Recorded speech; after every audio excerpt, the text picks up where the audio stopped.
compassion literally means to suffer with. And recently I learned that suffering, or that word that's translated as suffer, passion, actually means more about waiting and having lost a sense of powerfulness and agency.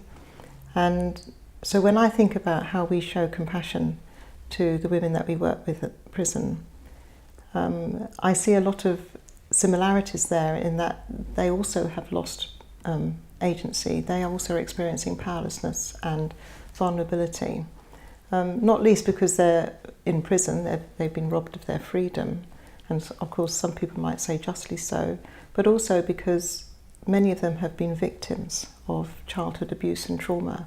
They've had many things done to them which they had no power to stop or control, but which has left a terrible legacy.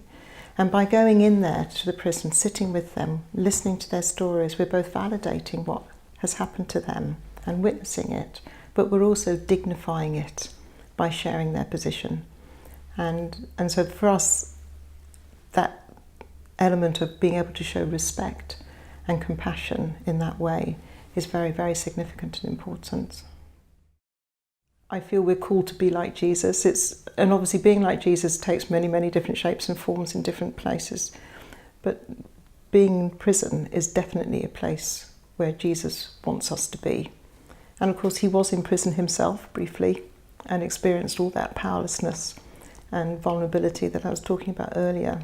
In fact, it's partly what he voluntarily suffered for us in order to win us our salvation. And so to be like Jesus, to imitate him and to show that same respect, love and sacrificial caring is what gets me in there. I would really, really want them to be able to say about choices is that they knew they were never judged. These are a group of women who feel universally judged. And actually the specialist work that we're doing with them, which is around separation from their children, is about women who have been judged and found wanting in court, literally, as parents, and have had their children forcibly removed as a result. I mean, it's the worst kind of judgment you could ever carry, in my book, as a parent.